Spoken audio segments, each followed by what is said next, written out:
you sent me today seems like just another commodity news story on the surface. But a closer look reveals a massive, potentially disruptive, battle that could shake the global economic order. It's the news that China has effectively shut down silver exports. Our mission today is this. Is China's move truly a sophisticated attack aimed at severing the Achilles heel of the Western financial system, as the information claims? Or is it simply a move to protect its own resources? Let's explore the evidence and the information together. Yes. You've hit a crucial point. What's particularly noteworthy about this information is its timing. China took action right as the United States was moving to include silver on its list of critical minerals essential to national security. Oh, the timing is exquisite. Yes, this analysis suggests that this coincidence is too coincidental to be a mere coincidence. Let's delve deeper into this data today and examine the essence of this massive collision between the decades-old financial system of paper silver and the real asset of physical silver. Okay, let's follow the first clue. The data states that China's recent measures precisely target the weakest link in the Western economy. What exactly is the basis for this analysis? Well, the point is that the Western financial system, especially the precious metals market, is like a giant pop market built on trust and promises, not on real assets. According to the data, places like the LBMA in London and COMEX in New York are the centers where prices are determined. They say that hundreds of times more silver contracts, or paper contracts, are being traded there than there is actual silver stored in warehouses. Wait. A minute. Hundreds of times more? No. How is that possible? Common sense dictates that if you have 1 ton of silver, you can only sell 1 ton, right?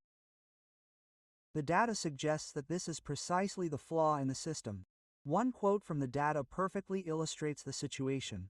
Paper burns, but metal lasts forever. The Western system relies on the belief that most investors won't actually collect silver, and when it matures, they'll simply settle in cash and walk away. Oh. Yes. It's a precarious system, like a sliver of silver, that only lasts as long as everyone simultaneously shouts, "Give me my silver." The core analysis of the data is that China is trying to disrupt the entire system by shutting down the physical silver supply pipeline that underpins this sliver of silver. Wow, that really does sound like a game of chicken. The Western financial system is saying, we can handle it even if you ask for real silver, while China is saying, no, let's test it out, even though you can't handle it, and shaking up the entire system. It's a precise metaphor. And at the heart of this game of chicken lies the competition between paper silver and physical silver. The concept of paper silver is really fascinating. The data provides a shocking analogy. They say that for 1 ounce of physical silver, there are as many as 250 to 300 different ownership claims in paper form. So, the moment I think I bought a piece of silver, there are 299 other people claiming the same grace. How has this system survived without collapsing? The data explains that this is where the differences in the philosophies of Western and Eastern capitalization become clear. Western markets, like the COMEX I just mentioned, are similar to fractional reserve systems. Oh, like a bank? Yes, that's right. It's like the bank only has 1 million won, but they issue 100 million won worth of certificates of deposit. The core belief is that not everyone will come to withdraw their money at once. This precarious balance is maintained because most transactions are settled in cash without physical delivery.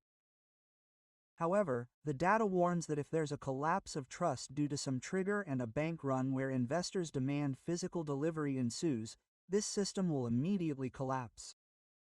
I see. So, it's a promise that's only valid as long as everyone believes in it. But the data mentions a contrasting Eastern system. Yes, that's right. Take the SHFE in the Shanghai Futures Exchange as an example. It operates on a completely different philosophy. For every silver contract, 100%, or 1-to-1 ratio, actual silver must be stored in the warehouse for transactions. Oh, so there. Absolutely has to be physical silver. Yes. It's based on the physical thing that paper knows. The data analyzes this as a fundamental difference between the Western credit-based system and the Eastern asset-based system.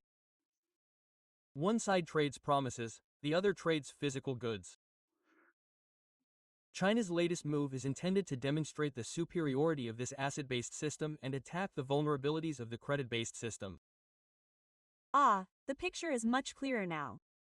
It's not simply a matter of blocking the export of silver, but a challenge to the fundamental operating philosophy of the financial system. So this problem isn't limited to the silver market. The data connects this incident to a much larger trend called devaluation. Yes, this is precisely the climax of today's analysis. According to the data, this gold crisis is just the tip of the iceberg. Beneath the surface, it signals the gradual cracking of the US dollar-centric financial order that has dominated the world for the past 50 years, the petrodollar system. The era of the West printing debt and devaluing its currency to keep the fire burning is coming to an end. What concrete evidence does the data provide of this taller movement? Let me give you a few key examples. First, Russia. Following Western sanctions, Russia severed its link to the dollar and massively added hundreds of millions of dollars in gold and silver to its central bank reserves. This is a clear attempt to link the value of its currency to physical precious metals rather than the dollar. Second, there is the movement of the BRICS nations. When you say BRICS, you're referring to the group of emerging economies led by China and Russia, correct? That's right. The data highlights that these countries, Brazil, Russia, India, China, and the South China Sea, are continuously attempting to create a trade settlement system that bypasses the dollar. The data even goes so far as to suggest that they're going beyond simply increasing domestic currency transactions and are even considering a new common currency, the unit, pegged to a physical asset like gold or silver. The unit? Are the numbers on my bank account or the valuation of my stock account truly my true assets? Or, as this data suggests, are only the physical assets I can hold in my hands truly capable of protecting me in times of crisis? This is a question worth pondering.